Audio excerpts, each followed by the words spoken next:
Vamos a grabar. Muy bien, vamos a compartir pantalla y vamos a dar comienzo.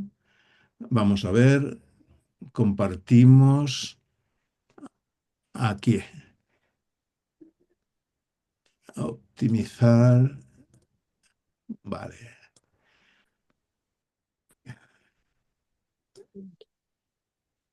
muy bien. Ahora vamos a hacerlo en grande y vamos a comenzar con una oración. Estáis viendo la pantalla de inicio, ¿verdad? En vuestros dispositivos. Bueno, pues vamos a orar. Os invito a que nos unamos todos en oración para pedir la presencia de Dios. Querido Padre que estás en el cielo, venimos a ti otra vez de nuevo, Señor, después de 7 días, y venimos con la esperanza, con el deseo, con el anhelo de conocerte más, de aprender más de ti, Señor. Ayúdanos, Señor, y la mejor forma que vas a tener de ayudarnos es estar aquí en medio de nosotros. Quédate, Señor, en esta reunión virtual, que tú tienes el poder de poder estar en nuestras mentes y desaloja todo lo que pueda impedir que te escuchemos en esta noche, en esta tarde, que descubramos y que nos impresionemos que tú estás ahí con nosotros. Te pido por todas las personas que nos acompañan y los que puedan ver luego este tema, para que también puedan experimentar tu amor y tu misericordia. Gracias por todo, Padre. En el nombre de Jesús te lo pido. Amén. Muy bien. Como veis, hoy vamos a tocar el tema 2, aunque el tema 1 no lo terminamos el otro día, ¿eh? Vamos a ir un momento para atrás, porque lo que yo quiero presentaros tiene que ver con lo que vimos el otro día. Y antes de comenzar, quería comentaros una cosa. Eh, Posiblemente vamos a tener que añadir un día más, posiblemente. Entonces, yo os diría y os comentaría que podáis tener una libreta con un bolígrafo cerca. Podáis tomar, eso os puede servir para ir tomando notas de lo que aquí compartimos, ¿no? Y también si tenéis alguna inquietud, alguna duda, alguna cuestión que queráis plantear, pues lo podamos hacer en ese día, que ya veremos qué día será, que vamos a dedicar bastante tiempo, porque hay un día que es el taller de sermones y ahí vamos a poder hablar todos, ¿no? Entonces, y si es necesario, añadiríamos más tiempo. Lo que yo quiero es poder terminar al menos este plan que tenemos del tema de lo que es la predicación, de lo que es el predicador y de lo que es el sermón, de cómo montar un sermón y cómo nos pueden ayudar estas técnicas, ¿no? Entonces, esto es interesante que lo tengáis en cuenta, porque esto os puede ayudar y nos puede ayudar a todos a aprender unos de otros también, de las dudas y de las inquietudes que podamos tener. Yo quiero hacer un breve resumen de lo que estuvimos viendo el otro día. Ya os dije el primer día que yo no quiero correr, porque yo cuando corro lo llevo muy mal. Cuando tengo que correr en algún... Y hay veces que cuando uno prepara un sermón, a mí me toca muchas veces, a veces preparar un sermón y cuando lo tengo terminado, que nunca se termina, porque yo cada vez que lo leo tengo que estar corrigiendo cosas, no sé, eso seguramente os pasará a los que también preparáis predicaciones, pues llega un momento que tienes que cortar, ¿no? Y tienes que terminarlo y tienes que cerrarlo, ¿no? Y necesitamos de alguna manera saber manejar todas esas situaciones, ¿no? Entonces, hoy quiero hacer ese pequeño resumen muy breve de lo que vimos el otro día, que quizás se puede condensar en estas dos diapositivas. ¿Qué predicar? Y sabéis que lo que estuvimos hablando de lo que predicar tiene que ver con el grito de victoria que traía, esa es la explicación de lo que es predicar, es el grito de victoria que traía desde el campo de batalla el mensajero al pueblo y que anunciaba la victoria del rey sobre los enemigos. Es cierto que en muchos momentos la predicación puede llegar a ser dura, porque a veces la palabra de Dios es dura y nos sacude y puede señalar, la predicación puede señalarnos a nosotros mismos y a la iglesia y puedes señalar realidades, pero al final siempre lo que tiene que quedar en la retina del oyente es que Dios nos conoce y que Dios ha previsto todas las cosas y que Dios tiene siempre un plan. Estemos pasando por la situación más difícil, Dios tiene un plan. Esto era qué predicar, el Evangelio. O sea, es lo que hay que predicar, el Evangelio. Y el Evangelio era eso que acabamos de expresar, ¿no? ¿Cómo predicarlo? Bueno, pues aquí hablábamos de Mateo capítulo 24, en esas escenas de los viajeros de Maús que salen tristes de Jerusalén porque ha sido crucificado el Señor, y se les suma en el camino, se van hacia Maús, se les suma en el camino a alguien, es Jesús, dice ahí que estaba velado, y les pregunta, ¿qué os pasa? ¿Qué hacéis? Y ellos le dicen, pero bueno, tú, que no sabes lo que ha pasado en Jerusalén con el lío que ha habido en estos días y no te has enterado. De Jesús Nazareno, que era un varón tal, tal, tal, tal, y que ha sido crucificado. Y entonces él les dice, oh insensatos y tardos de corazón, para creer todo lo que los profetas han dicho.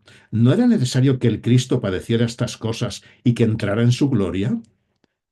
Y ahí aparece la palabra explicarles. Y comenzando desde Moisés y siguiendo por todos los profetas, pasó a explicarles todas las escrituras lo referente a él. Explicarles. Ahí aparece la palabra diermenúo en griego, que es de la que viene la palabra hermenéutica, que es la traducción, es explicar completamente. Y en nuestro caso es la interpretación de la Biblia. Cualquier tema que prediquemos, debemos aplicar la hermenéutica, es decir, explicar la Biblia, explicarla poniendo el centro en Cristo. O sea, Cristo nunca se nos debe olvidar cuando hagamos hermenéutica, porque eso es hacer hermenéutica. Explicar la Biblia es hacer hermenéutica. El objetivo, decíamos, de interpretar, Calvino llegaba a decir que es llegar a descubrir y declarar el pensamiento del autor, lo que él pensaba cuando escribió ese texto. Cuando estudiamos un texto, pidámosle ayuda al Señor para poder discernir qué es lo que pensaba ese autor. Bien, ahora vamos a avanzar. Esto fue, digamos, eso sería el resumen de lo que estuvimos viendo el otro día. Y vamos a ir al último lugar donde nos quedamos el otro día. Y el otro día nos quedamos al final de todo, aquí, en esta diapositiva. ¿Qué es y qué no es predicar? Y os acordáis que decíamos que predicar provoca reacciones. Y vimos en una diapositiva anterior que provocaba reacciones positivas. Las personas decían, ¿qué haremos? ¿Qué nos pasa? ¿Qué podemos hacer ante esto? Nos sentimos confrontados. No nos podemos quedar tranquilos después de haber oído esto. Y veíamos esta última diapositiva, que también la predicación puede provocar reacciones negativas. En Mateo 13, 53, aquella escena de Jesús que estaba leyendo el libro de Isaías y cuando termina de leer todos los ojos en la sinagoga estaban fijos en él. Ahí en esa escena dice que todos estaban, al principio estaban todos contentos, estaban todos animadísimos y al final encontramos que quieren coger a Jesús y tirarlo por un barranco, ¿no? Se llenaron de furor, nos dirá Lucas capítulo 28, perdón, capítulo 4, se llenaron de furor. Es decir, la predicación puede provocar reacciones negativas. La palabra de Dios es la que debe provocar esas reacciones negativas, nunca nosotros. Entonces, terminábamos un poco en este aspecto preguntándonos qué es y qué no es predicar. Y hay alguien, encontré esta diapositiva, que dice predicar es un arte. Esta definición de arte expresa la infinita variedad de estilos y la capacidad inagotable de crear que la predicación nos ofrece. Al igual que encontramos en todas las artes, y esa misma capacidad la encontramos a través de los talentos con el que Dios dota al pintor o al músico, también da el arte de predicar, también da el talento de predicar. Quizás nosotros no tenemos el arte de los grandes predicadores. Yo recuerdo cuando tenía unos 14 años y estudiaba, tenía un compañero, un amigo mío además que era compañero, que él dibujaba. Y para mí me daba envidia verle dibujar, con una facilidad. Y yo me ponía a dibujar, cogía el mismo lápiz, el mismo papel, me ponía a dibujar. Y yo hacía unas cosas porque yo no tengo el talento de dibujar. Nosotros quizá no tenemos el talento de los grandes predicadores de la historia. Pero si somos capaces de suplir eso con nuestra preparación, con nuestra entrega diaria a Dios, es posible que entonces Dios nos regale ese don. Dios premia el esfuerzo humano en servirle. No existe solo una manera correcta de predicar. Cada predicador tiene la posibilidad de desarrollar un estilo propio de presentación, único. No hay un ser humano igual a otro. Somos todos diferentes. Dios nos ha hecho a todos distintos, somos diversos todos. Es muy raro, hermanos, que copiando el estilo de otro predicador, que eso lo hemos hecho yo creo que todos, tengamos éxito siempre. A mí me gustaba mucho Gullón como predicaba, era un gran predicador. La ciencia para aprender a predicar, que esa es la palabra homilética, puede proveer del conocimiento de reglas básicas dentro de las cuales el predicador se debe mover. Y esto, unido a la creatividad y la inspiración personal, pueden configurar a un hijo o una hija de Dios para que se convierta en predicador. El predicador, hermanos, y no olvidemos esto nunca, el predicador es predicador siempre. Cuando se levanta por la mañana y se va al supermercado, cuando coge el metro, cuando habla con el vecino del tercero, cuando aparca el coche en el aparcamiento, cuando saca al perro y se encuentra a otra persona que tiene un perro y habla con él. El predicador es predicador siempre porque siempre está pensando y siempre está buscando cómo ayudar, cómo conocer. Y para hacer eso tiene que ser un observador. El predicador es un observador de la vida de los demás, para que en cada momento pueda sacar conclusiones y pueda sacar ideas con ayuda de Dios que le puedan ayudar en el mensaje que pueda estar preparando. La predicación, el predicador requiere que tenga vocación y que tenga sacrificio. Fijaros en esta cita de Lenguay. Dice, si alguno que emprende esta obra escoge la parte que menos sacrificio propio requiere y se contenta solamente con predicar, dejando a algún otro el ministerio personal, su labor no será aceptable para Dios. Puede que la persona sea muy carismática y que sea creativa y tener muy buenos resultados, pero faltará lo más importante, el poder transformador que solo viene del cielo. La predicación, hermanos, hemos de admitirlo, va unida a la cruz. Si tomamos lo uno, debemos de tomar lo otro. Van unidos, si no, será todo menos predicar. Porque no olvidemos que predicar es el grito de victoria que el Señor ya ha hecho por nosotros en nuestras vidas y que estamos deseando que los demás lo puedan conocer. Eso no será predicación si no tiene la cruz. La predicación auténtica va a requerir sacrificios y va a requerir trabajo. El llamado de Dios, hermanos, requiere del predicador que sea un hombre de Dios. Debe, para ello, conocer a Dios. Debe ser un hombre que entienda ese texto tan famoso que encontramos en Juan 17:3 que dice, y esta es la vida eterna. Que te conozcan a ti, el único Dios verdadero, y a Jesucristo a quien tú has enviado. Debe de tener en su propia vida personal y devocional una experiencia con Dios. Es lo que va a transmitir a otros. Ahí va a transmitir el poder que Dios le va a dar. Debe de participar de la naturaleza de Dios, como nos dice Filipenses 1:21, como decía Pablo, porque para mí el vivir es Cristo y el morir es ganancia. O como en Gálatas capítulo 2 y versículo 20, cuando Pablo sigue diciendo, con Cristo estoy juntamente crucificado, ya no vivo yo, sino que Cristo vive en mí. Y lo que yo vivo ahora en la carne, lo vivo en la fe del Hijo de Dios, el cual me amó y se entregó a sí mismo por mí. Debe de ser un hombre de carácter cristiano auténtico, real.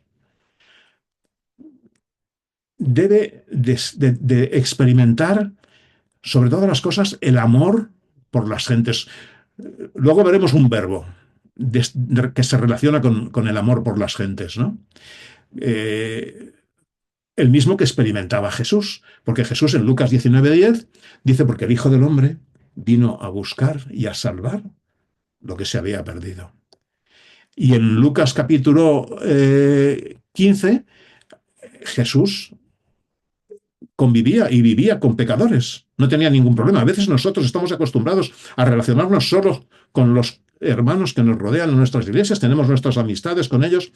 Sin embargo, Jesús, en este texto de Lucas 15:1-2, dice, y se acercaban a él los publicanos y los pecadores para oírle.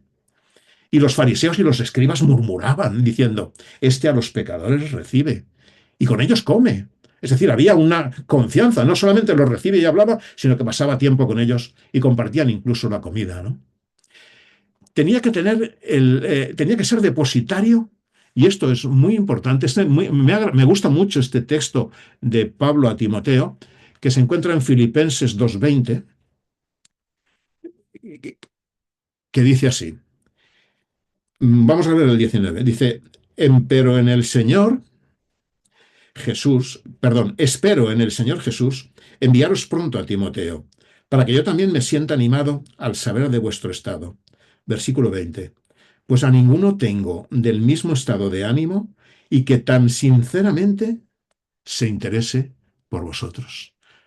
Pablo no tenía a nadie que de una forma tan sincera se interesase por los demás.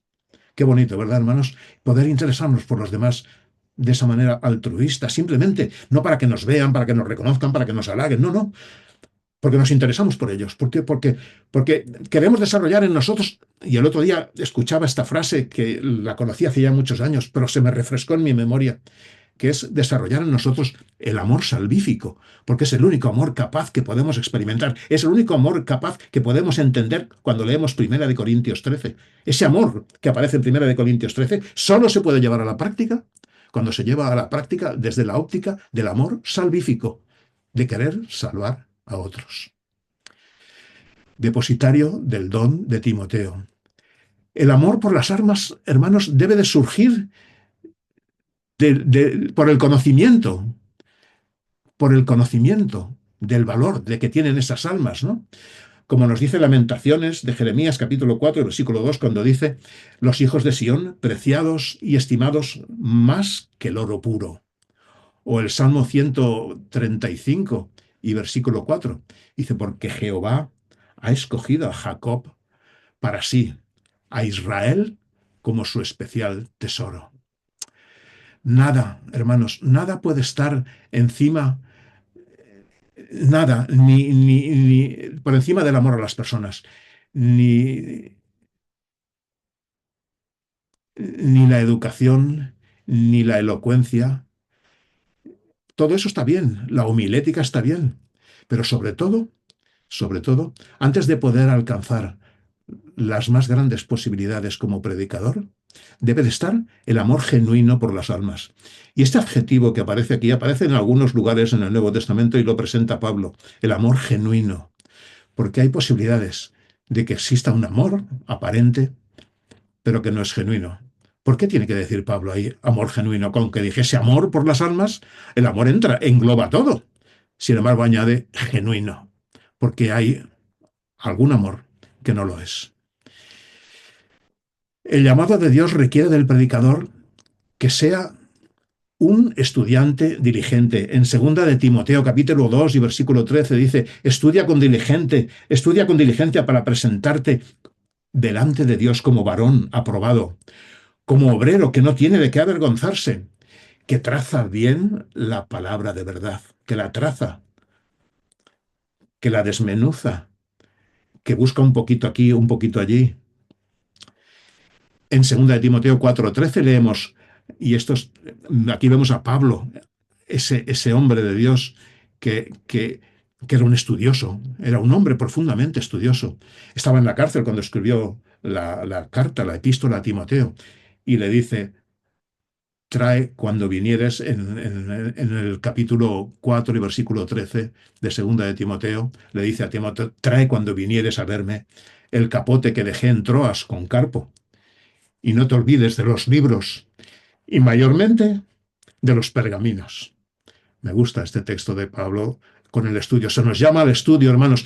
Yo tengo una perspectiva ya de unos cuantos años y os puedo decir que el deseo de estudiar ha disminuido en nuestro medio. Hoy nos contentamos con algo básico, con una lechecita, siempre estamos hablando de lo mismo, siempre expresamos lo mismo y parece como si no avanzásemos, hermanos. Necesitamos estudiar la Biblia, necesitamos que la Biblia nos impacte, nos impresione. Se requiere del predicador que sea un hombre humilde. Cristo fue humilde, hermanos. En Filipenses capítulo 2 y versículos del 5 al 8 leemos ese texto. Filipenses 2 del 5 al 8. Un texto que os voy a decir cómo lo veo yo. Dice así: haya pues entre vosotros los mismos sentimientos, la misma forma de pensar y de ser que hubo también en Cristo Jesús, el cual no tuvo por usurpación el ser igual a Dios, sino que se despojó a sí mismo, tomando forma de siervo, hecho semejante a los hombres, y hallando en porte exterior como hombre, se humilló a sí mismo, al hacerse obediente hasta la muerte y muerte de cruz. Aquí hablamos de esta palabra griega que es la kenosis, que es el empequeñecimiento de Cristo. Y nosotros, yo lo he escuchado muchas veces, incluso yo he creído esto, pero hoy lo veo de otra manera. Nosotros le damos mucho valor a que Cristo dejó de ser Dios para hacerse hombre, pero la verdadera kenosis que aparece en este texto dice que se despojó a sí mismo y tomó forma de siervo, que en la palabra griega que aparece ahí tomó forma de doulos, que es esclavo, es mucho más que siervo. Hecho semejante a los hombres y hallado en condición de hombre, se humilló a sí mismo. Es decir, siendo hombre, la verdadera kenosis es que siendo uno como nosotros, por eso es posible, hermanos, con el poder de Dios, ser personas humildes. Se humilló a sí mismo, experimentó la kenosis, siendo hombre, se hizo esclavo, haciéndose obediente hasta la muerte y muerte de cruz. Nosotros debemos serlo también. En Efesios capítulo 3, versículo 8, Pablo dice: a mí que soy el menos, el más pequeño de todos los santos, me es dada esta gracia de predicar entre los gentiles el Evangelio de las inescrutables riquezas de Cristo. A nosotros, hermanos, yo doy gracias a Dios de que se me ha dado la oportunidad, desde el principio que conocí el Evangelio, de poder predicar y de poder ayudar y de poder hacer estudios con otros y de poder participar.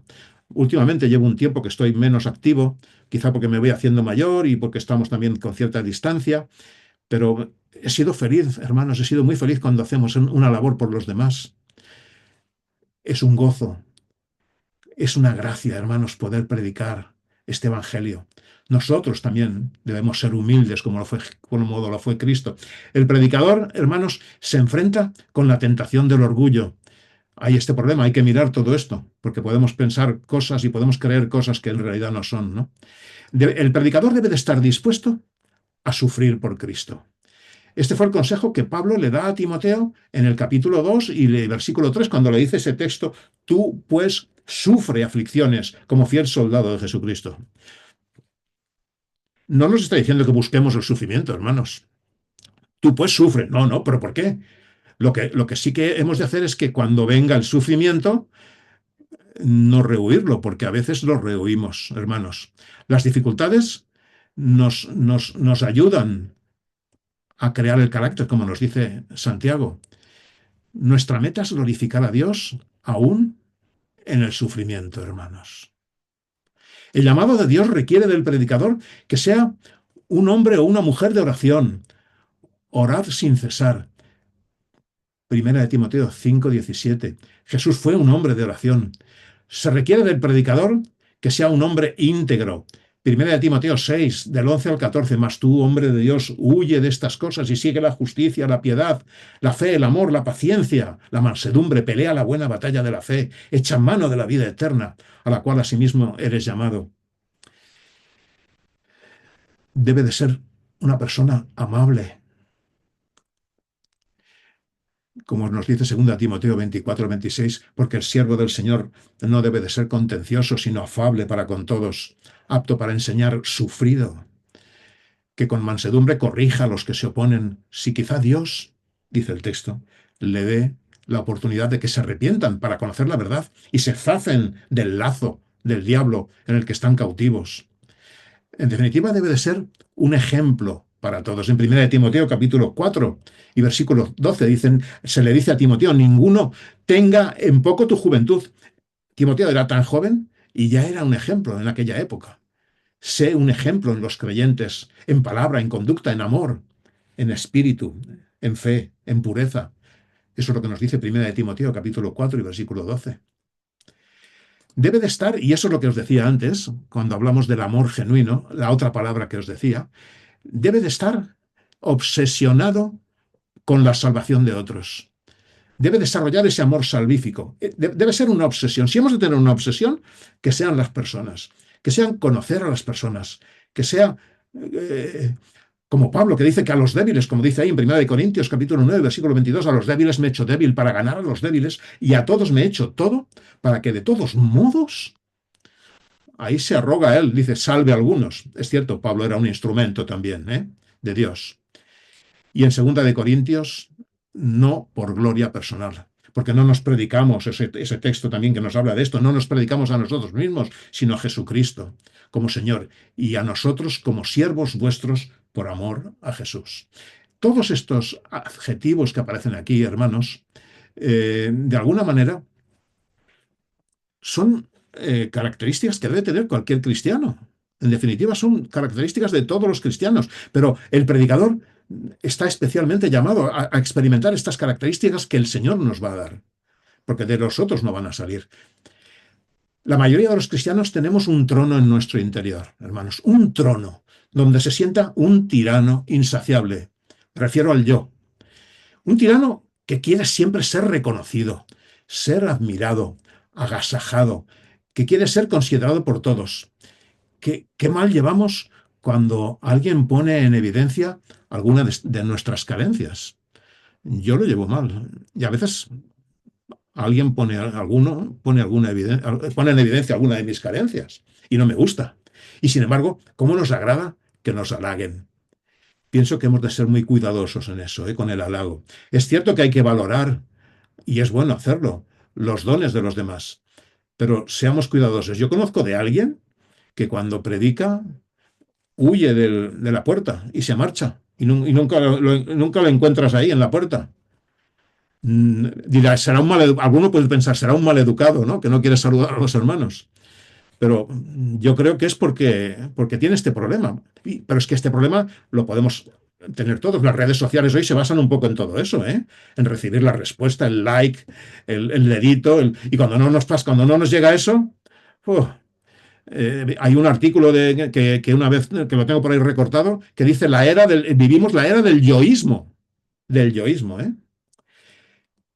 Hermanos, si el Espíritu Santo nos muestra esta debilidad, huyamos todo lo que podamos del halago desmesurado. Avancemos. Predica el Evangelio todo el tiempo. Si es necesario, usa palabras. Vamos a ver ahora sí que empieza el tema número 2, el predicador y su separación.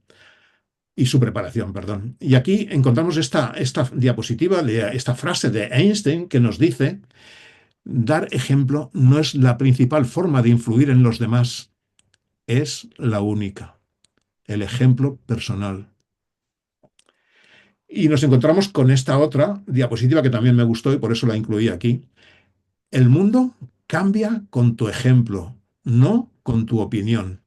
El gran desafío del predicador, y yo diría del cristiano, es la coherencia. Vivir, hermanos, lo que sabemos, practicar lo que conocemos.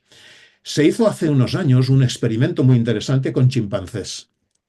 Y se cogió una cría de chimpancé prácticamente con muy poco tiempo, después de unas semanas de haber nacido, y se la apartó del grupo. Y se la crió durante un año, año y medio, un tiempo ya alargado, casi 2 años, no recuerdo muy bien, pero era entre 1 o 2 años. Y cuando llegaron los 2 años, la devolvieron al grupo. Pero cuando la devolvieron al grupo descubrieron que esta cría, que tenía los músculos preparados y era ya una cría que podía subir a los árboles, no era capaz de subir a los árboles. Solamente fue capaz de subir a los árboles cuando empezó a ver cómo subían a los árboles el resto del grupo. Por eso Dios ha puesto en manos de barro, hermanos, la obra de la predicación del Evangelio. El ver personas transformadas, el ver personas con una ética que se esmeran en tener una ética elevada, con un deseo de honestidad, con un deseo de hacer las cosas bien, con un amor por los demás genuino, auténtico. Eso hace que otras personas vean que es posible el cambio. Por ejemplo, yo puedo hablaros de los voluntarios en las cárceles. Yo puedo deciros que en las cárceles, yo estuve 7 años haciendo ese ministerio. Es un ministerio en que el cristiano, cualquiera que haga ese ministerio, se va a sentir feliz, porque el problema que tenemos muchas veces es que no queremos hacer ciertas cosas porque las personas nos rechazan. Bueno, en la cárcel va a ser muy difícil que te rechacen, porque en la cárcel todo tiene un precio. todo se compra, todo se vende, allí todo vale algo. Y cuando ven a alguien que de repente se va allí y pasa 2 horas con ellos y estudia con ellos y le ven ese deseo de que puedan tener un rato agradable, que puedan llegar a cambiar sus vidas, que incluso a veces cuando es necesario se los lleva a su casa, cuando tienen, porque claro, el compromiso a veces no solo es ir a predicar allí, a veces te los tienes que traer a casa. Cuando ven todo eso, yo os puedo decir, hermanos, que la gente que abre el corazón, la gente abre el corazón. Vale más un acto que 1000 intenciones, hermanos. El desafío del predicador, hermanos, está en hablar como hablaba Jesús. ¿Y cómo hablaba Jesús? Os invito a que podamos, voy a encender esta luz, ¿me vais a permitir un momento? Os invito a que podamos leer juntos este texto de Mateo 7, versículo 28 y 29. Y dice así: y cuando terminó Jesús estas palabras, la gente se quedaba atónita de su doctrina, de su enseñanza, porque les enseñaba como quien tiene autoridad, y no como los escribas. Les enseñaba como quien tiene autoridad. La coherencia entre lo que creemos y lo que vivimos es capital. Es un punto de inflexión en nuestra predicación. ¿Qué promete Jesús al que se consagra a él? ¿Qué le promete? Pues como dice en Juan capítulo 14, versículo 12, obras mayores que estas hará. Bueno, ¿y qué podemos hacer nosotros? Algo tenemos que hacer nosotros. Bueno, pues en 1 Corintios capítulo 14 y versículo 1 se nos dice: desead con celo los dones espirituales. Esta es una asignatura pendiente, hermanos, entre nuestro medio. No sabemos los dones espirituales que tenemos. No los conocemos. Si no los conocemos, ¿cómo vamos a desearlos con celo? Y los dones espirituales, fijaros, nos encontramos en Romanos 12, en Efesios 4 y en 1 Corintios 12. Y tenemos el don de profecía, el de servicio, el de enseñanza, el de la exhortación, el de la dadivosidad, el de presidir, que es el don de la administración, el de hacer misericordia, el don de profeta, de evangelista, de pastor, de maestro, de sabiduría, de conocimiento, de fe, dones de salud, de milagros, discernimiento de espíritus, don de lenguas, don de interpretación de lenguas. Desead con celo los dones espirituales. Y en 1 Corintios capítulo 12 y versículo 31 dice, vuelve a decir, desead celosamente los mejores dones, como si hubiese dones unos mejores que otros. Todos los dones edifican y son mejores, pero este mejores puede referirse a los más necesarios. A los más necesarios. La entrega completa al Señor para la predicación, hermanos, tiene un valioso premio. Lo podemos leer en esta cita del Conflicto de los Siglos, en la página 9, que dice así: Dios se ha dignado comunicar la verdad al mundo por medio de instrumentos humanos, y Él mismo, por su Santo Espíritu, habilitó a hombres y los hizo capaces de realizar esta obra. Guió la inteligencia de ellos en la elección de lo que debían decir y escribir. La entrega completa al Señor, hermanos, tiene premio. El Espíritu de Jehová habla por mí, su palabra está en mi lengua. Segunda de Samuel, decía este profeta, ¿no? Fijaros, vamos a hablar ahora del poder y el predicador. Yo no sé si conocéis esta foto. Bueno, yo sé que Mercedes la conoce porque ayer o antes de ayer le hablaba de él. Pero si hay alguien que conoce quién es esta persona o quién fue, ¿lo podría decir? ¿Podría decir su nombre? ¿Alguien le conoce esta foto? ¿Es Mao Zedong? No, no lo es. Pero vamos a ver quién es. Vamos a ver quién es. Vamos a leer 2 Corintios 1, versículos del 8 al 10. Y dice así: porque, hermanos, no ignoréis que de nuestra tribulación que nos acaeció en Asia, que sobremanera fuimos cargados sobre nuestras fuerzas, de tal manera que perdimos la esperanza aún de seguir con vida. Pero tuvimos en nosotros mismos, o pues tuvimos en nosotros mismos, sentencia de muerte. ¿Para qué? Para que no confiásemos en nosotros mismos, sino en Dios, que levanta los muertos, el cual, y ahora aparecen el pasado, el presente y el futuro, el cual nos libró, el cual nos libra, y en quien confiamos que aún nos librará de manera tan grande. Este joven que veis en esta foto fue Watchman Nee. Watchman Nee se convirtió al cristianismo a la edad de 17 años en 1920 en China y comenzó a escribir ese mismo año. Es un autor de varios libros, que hago un paréntesis. Yo tengo una docena de libros de él en formato digital que podréis disfrutar cuando terminemos el curso, solo cuando terminemos, ¿eh? Muy bien. Este joven, cuando tenía 17 años, conoció a una misionera que se llamaba Margaret Barber, que fue una maestra para él. Y a través de Barber conoció lecciones importantes de la vida cristiana, tales como descubrir y experimentar la cruz. Durante los 30 años que estuvo de ministerio, que se inició en 1922, Ni viajó a través de China fundando iglesias en comunidades rurales. En 1952, ya tenía más de 50 años, estando en Shanghái, se le avisó de que tenía que marchar, pues le estaban buscando. Pero decidió seguir allí por su trabajo. Él tenía cosas que hacer y decidió seguir en Shanghái. Fue detenido, fue encarcelado y fue condenado a 15 años de prisión y ya no salió de allí hasta su muerte en el año 1972. Watman Nee llegó al final de su peregrinaje en esta tierra y descansó con Cristo, a quien sirvió pagando el precio de su propia vida. Bajo su almohada, cuando murió, dejó un pedazo de papel que tenía varias líneas escritas en grande, pero escritas con rasgos temblorosos, que decían: Cristo es el Hijo de Dios, quien murió por la redención de los pecadores y resucitó después de 3 días. Esta es la verdad más grande que hay en el universo. Muero a causa de mi fe en Cristo. En uno de sus libros, que se titula El poder de la presión, saca este texto que hemos leído de 2 Corintios 1:8. Y allí relaciona la presión con el poder de arriba. ¿Os dais cuenta? Pablo y sus compañeros estaban a punto de morir, ya tenían pena de muerte, y sin embargo llegan a decir: no, porque Dios nos ha librado, nos libra y nos librará. Y eso lo decían porque recibían poder de arriba. Está relacionado de una manera directa, hay una relación directa entre la presión que el predicador está dispuesto a soportar por Cristo a recibir poder. No es agradable la presión, hermanos. No es agradable. Sientes estrés cuando te sientes presionado. Muchas veces huimos de la presión. Hemos de orar y analizar, porque habrá casos que sí que hay que huir de cierta presión. Pero el Señor nos ayudará a darnos cuenta de que hay presiones que el Dios permite para que sean beneficiosas para nosotros, para que sean de bendición. Acordaros de este libro, El poder de la presión. Y acordaros de este nombre, Watchman Nee. ¿Qué es y qué no es un predicador? Vamos a avanzar. ¿Es un instrumento inteligente y no es una herramienta, no es una herramienta inerte?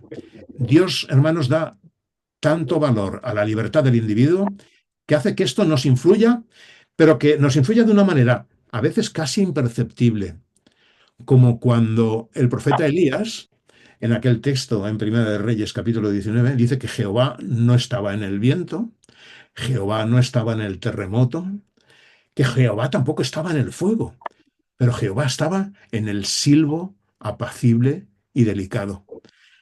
Y es tanto así que hay muchos que llegan a decir que Dios no existe, porque Dios habla muchas veces con un silbo apacible y delicado. Por ello utiliza nuestros talentos, utiliza nuestras capacidades y los combina con su poder. Y puede hacer de nosotros personas con autoridad para entrar en los corazones, para pescar hombres. Os haré pescadores de hombres. ¿Cuánto necesitamos hoy esta experiencia, hermanos, en nuestras iglesias? ¿Cuánto necesita la cristiandad tener ese poder capaz de ser pescadores, de convertirnos en pescadores de hombres? El predicador es el escribiente de Dios, no es su pluma, es el mensajero, es el vocero, es Dios el que escribe en las vidas de otros y lo hace sin violentar nuestra personalidad, utilizando y potenciando nuestras capacidades, atenuando las deficiencias. Por eso puede llegar a ser muy válido el mensaje que cada uno de nosotros aportemos, ya que aunque estemos exponiendo el mismo tema, siempre tendrá aspectos antes lo hemos comentado un poco esto, en los que con la ayuda de Dios la creatividad de cada uno lo puede enriquecer de una manera personal y única y le puede dar una visión diferente. Cada testimonio, hermanos, es único porque todos somos diferentes. Es un comunicador, no es un locutor. Vamos a hablar un poco de comunicación. Y vamos a hablar, para hablar de comunicación, vamos a hablar un poco de la retórica. ¿Verdad que la retórica es una palabra que tiene un poco... Hay un micro por ahí abierto que nos está haciendo un poco de ruido? ¿Verdad que la retórica muchas veces la hemos escuchado como una palabra un poco desprestigiada? No suena a la palabra. Es que este es un retórico. ¿No suena esto como un poco negativo? Pues, sin embargo, la palabra retórica no es negativa. La palabra retórica es el arte de hablar o escribir de manera persuasiva y eficaz. Su objetivo principal, el de la retórica, es convencer o influir en una audiencia mediante el uso adecuado del lenguaje. El padre de la retórica se origina ya en Grecia y fue estudiada por filósofos como Aristóteles, quien la definió como la capacidad de descubrir lo que es persuasivo en cada caso. También fue y se utilizó mucho en Roma, ¿no? En Cicerón y otros, ¿no?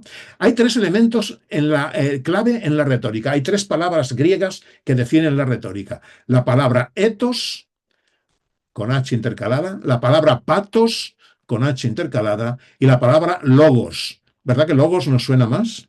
Bien, ethos significa literalmente carácter o modo de ser. Es decir, ethos es la credibilidad del hablante, la credibilidad que trasciende del hablante. ¿Es digno de confianza este que me está diciendo estas cosas? Yo recuerdo, eh, ¿cómo vamos de tiempo? Sí, nos quedan todavía 7 minutos. Yo recuerdo cuando empezamos en casa a estudiar la Biblia, empecé yo a estudiar la Biblia primero, y venía el pastor Antolín Diestre, y yo, los primeros días que venía, yo sí escuchaba lo que decía, pero yo me lo quedaba mirando y yo le analizaba. Y yo decía, ¿será que es coherente este hombre? Hasta que llegó un punto que yo ya me convencí de que era coherente. Entonces fue cuando empecé a escuchar lo que me decía. Mientras yo no me convencí de que era coherente, mmm, porque realmente somos desconfiados. Y es bueno a veces ser desconfiados, porque cualquiera nos puede vender cualquier cosa, ¿no? Ethos es el modo de ser, es la credibilidad del hablante. Ethos. Patos, patos es literalmente emoción, sufrimiento o pasión. Es decir, patos es aquella parte de la retórica que hace desatar las emociones en el público. Es decir, cómo se sienten. Porque hay que desatar emociones, porque nosotros, hermanos, los textos bíblicos que podamos retener en nuestra memoria son aquellos que nos van a producir emoción. Si Vamos a ver, hace poco hubo un hermano nuestro que tuvo un accidente en la autopista, que no sé si está aquí con nosotros, y le dieron por detrás un golpe. Bueno, pues pasarán 20 años y le preguntaremos a Eugene, oye Eugene, ¿te sigues acordando de aquel accidente? Y seguramente nos detallará con todos los detalles todo lo que le pasó. ¿Por qué? Porque ha pasado al terreno de las emociones. Y las emociones han fijado eso en la memoria profunda. Por eso cuando leemos textos en la Biblia y nos identificamos con que ese texto me está hablando a mí y a lo mejor me está desnudando el Señor con ese texto que estoy leyendo, son textos que yo no olvido. Pues nosotros en nuestra predicación debemos tratar de apelar a las emociones de las personas. Debemos buscar ese momento de las emociones. Debemos trabajar con el patos. Hemos de trabajar con el etos, es decir, mostrarnos y ser coherentes, no solo mostrarnos. Debemos trabajar con el patos, la emoción de los otros. O sea, el etos es para nosotros. ¿Somos dignos de confianza? El patos es para los otros. ¿Y el logos? ¿Qué significa logos? A ver, ¿alguien me lo puede decir? ¿Sabéis que tenemos logos TV? ¿Sabéis qué significa logos? Es muy sencillo. Logos significa palabra. Logos es la palabra. En otras Biblias, cuando traduce, y en el principio era el logos, dice. En otras versiones dice, y en el principio era la palabra. Bueno, pues logos significa palabra, razón, discurso y también el argumento. Apela a la lógica y a la razón. ¿Es coherente? ¿Y hay argumentos sólidos a lo que estoy exponiendo, a lo que estoy presentando? Eso es muy importante porque a veces podemos presentar un mensaje que le falta coherencia, que a lo mejor no se coge el hilo conductor de todo. Todo eso lo iremos hablando cuando hablemos de los sermones y de cómo construir los sermones, ¿no? En cuanto al uso de la voz, no es un locutor que se limita a leer o a hacer un espectáculo. No debe de ser así. El predicador no debe de ser alguien Perdona, que esté perdona, te leyendo. interrumpo. Tengo una ¿Cómo? consulta. Tengo una consulta. Dime. Con respecto a la emoción, eso me genera un poco de cierto cuidado, porque nosotros a veces escuchamos de otras iglesias cristianas como es emocionante, hay mucha emoción allá, y cuando viene a la iglesia adventista, acá no hay emoción, como que la emoción no hay, por eso que no se acercan a Dios. En Sí, cambio nosotros, pero más que emoción es tu lógica, tu entendimiento, que el sí, mensaje llegue a tu conciencia. Entonces, ¿hasta qué límite tenemos de la emoción? Porque me da miedo tocar la emoción, porque muchas por emociones dicen que sí, al final sí, es la sí. emoción y se retroceden. El problema es que haya solo emoción.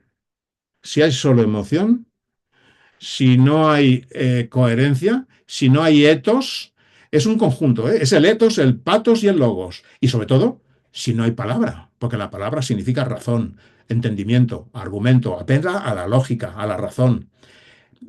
Es coherente lo que estamos presentando, hay argumentos sólidos, pero en algún momento hay que tocar el corazón. En algún momento el Señor nos va a llevar a tocar el corazón. El uso de la voz también es importante, hermanos. No hemos de ser planos en nuestra predicación. Tiene que haber momentos en los que seamos capaces de pararnos y leer un texto en profundidad, con profundidad.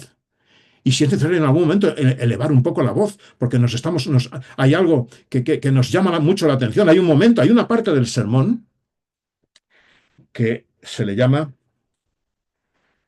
el... eh, es la parte, digamos, superior del sermón. Iba a decir el éxtasis, no, si es que no es el éxtasis, es que ahora no me acuerdo de la palabra, ¿no? Es una palabra que, que, que, que es parecida a la relación íntima. Cuando llegas al final de la relación íntima, esa palabra, hay una palabra que ahora mismo no me sale cuál es, que tiene, Clímax. el clímax, exactamente. Gracias. Hay que llegar, el sermón tiene que tener un momento, uno o dos o tres, puede tener varios clímax en ese momento, ¿eh? Y a lo mejor, y eso se tiene que apoyar también en la voz. O sea, la voz tiene que saber. Hay un libro de Ellen White que habla, que se titula el uso de la voz, ¿no?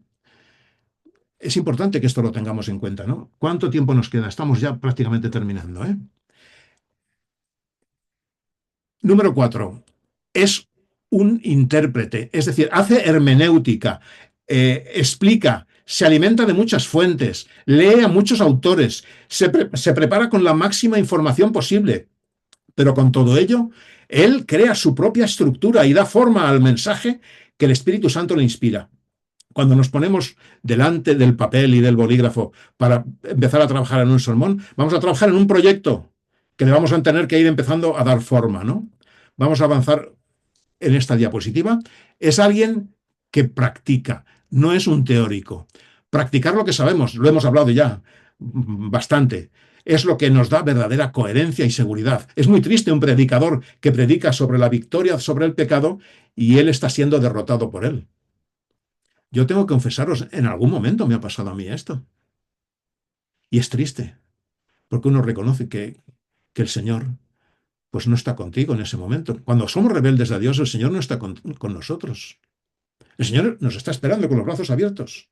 Pero cuando Él nos está esperando. Pero claro, nosotros lo hemos dejado fuera. Punto número 6. Es siempre el predicador un aprendiz. Es siempre que hay alguien que está aprendiendo. No existe el profesional del púlpito. Cuando se llega a ese nivel, cuando se llega uno a sentir que es un profesional del púlpito, uno debería entonces dejar de predicar, porque no hemos de sentirnos así nunca. Siempre somos aprendices. Hemos de asumir, hermanos, que existe una gran responsabilidad, que es una gran responsabilidad predicar. Punto número 7. es un hombre que tiene una visión amplia de sus propias necesidades. Es un hombre de visión, sus necesidades espirituales, las necesidades de la Iglesia.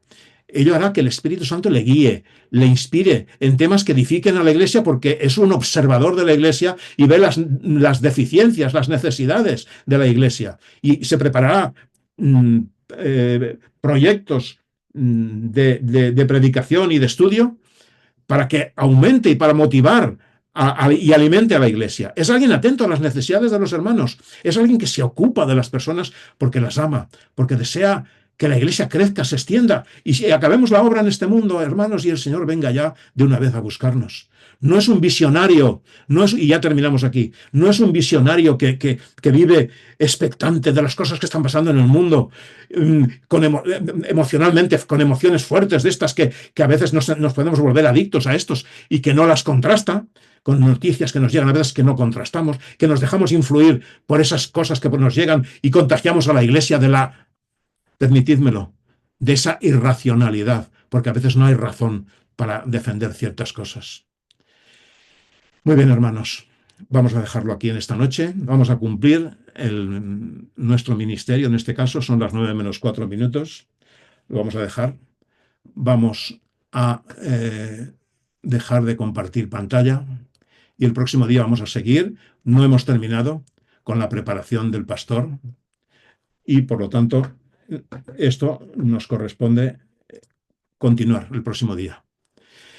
Que el Señor nos ayude y quería pediros ahora a alguien, sabéis que cuando terminemos siempre estos temas, a alguien de vosotros, el que se sienta más motivado, le pediría que haga una oración para finalizar. Alguien que esté animado, que sienta que el deseo de abrir el corazón al Señor y pedir por todos nosotros. Tened en cuenta una cosa, el corazón al Señor muchas veces se lo hemos de abrir en privado. Las oraciones públicas tienen otra dimensión, ¿no? Pero en las oraciones públicas necesitamos la bendición para todos y necesitamos que alguien lo pueda hacer. ¿Alguien se siente animado para orar en este momento? ¿Hay una mano ahí? Mercedes, ¿has levantado tú la mano? Abre el micro. Ábrete el micro, Mercedes, No, ahora. no lo he levantado para esto, lo he levantado solamente para leer un versículo con respecto a lo que ha dicho Percy, porque a mí me parece interesante.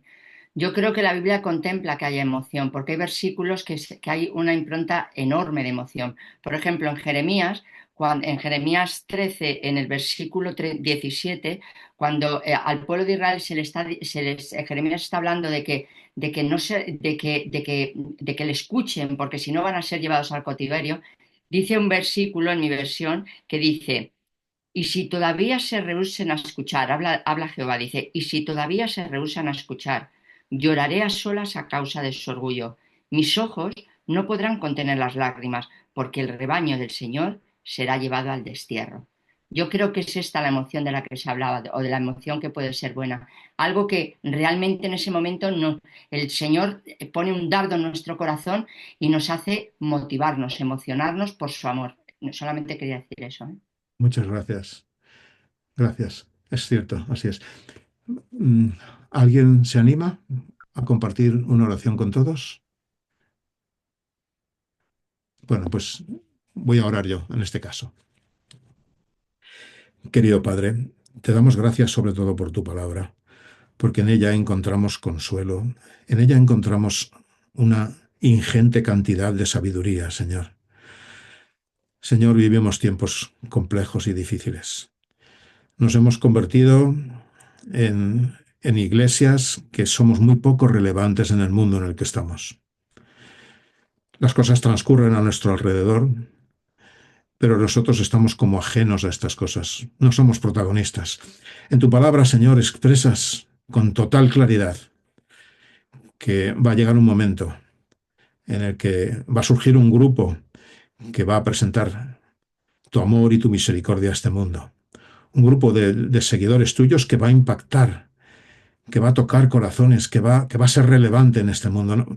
Señor, yo creo que todos los que estamos aquí deseamos formar parte de ese grupo final. Como nos dice en Apocalipsis 18, ese ángel que llenará la tierra con el poder de Dios. El ángel son los mensajeros, somos nosotros, Señor. Anhelamos que llegue ese momento. sabemos, al menos yo estoy convencido, de que todas las cosas que tenían que cumplirse están prácticamente cumplidas, que tú puedes venir en cualquier momento.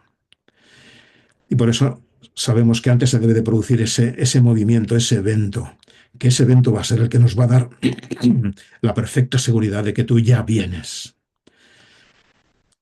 Ayúdanos, Padre, a tomar conciencia de esta realidad.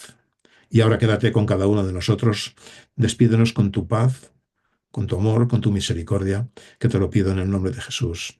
Amén. Muy bien, pues muchísimas gracias a todos. Os esperamos el próximo jueves. El próximo jueves, si nos da tiempo, vamos a empezar a hablar un poco ya de algunas técnicas concretas, como puede ser la inteligencia artificial en la predicación. Vamos a poder hablar de, yo no sé si conocéis, algunos trabajáis con la concordancia Strong.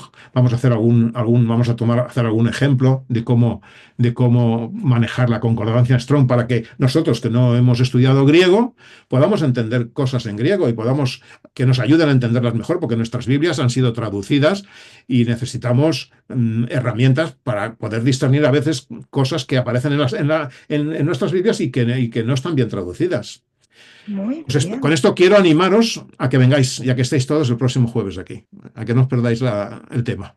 Muchísimas gracias a todos. Feliz noche. Dedicaremos posteriormente un tiempo en una de estas reuniones, sea la semana que viene o la siguiente, para poder hablar y poder intercambiar. Por eso tomemos nota de las cosas, de todo lo que podamos necesitar, de las inquietudes, de las preguntas. Tomemos nota. Me ha gustado mucho la pregunta de Percy y es necesaria la emoción, pero nunca nos olvidemos de las tres, de las tres leyes que rigen la retórica, y que la retórica no es mala, es buena, nos puede ayudar mucho. Que el Señor nos bendiga a todos, hermanos. Igualmente. Amén, amén. Gracias. Buenas Gracias, noches. bona nit. Muchas Tengáis- gracias. Buena nit. Gracias a vosotros, gracias a vosotros. Buenas noches. Bona nit a tothom. A tothom, bona nit, bona Gracias. nit, bona nit. Feliz noche. ¿Se Buen enviará la descanso. grabación, hermano? Hermano Sí. Jordi, ¿se enviará la grabación? Sí, enviaremos la grabación, Dios mediante. Amén, amén, amén, amén. Muy bien, muchas gracias a todos por Bendiciones. estar aquí. Muchas gracias, de verdad. Que el Señor nos bendiga. Voy a finalizar la reunión, ¿de acuerdo? Bona nit a tothom, Dani, bona nit. Bona nit, Rubén, Francisco, Inés, Miguel. Buenas nit, Diego, Roberto y Encarna. Buenas Que descanséis. Igualmente. Nos vemos próximamente el jueves.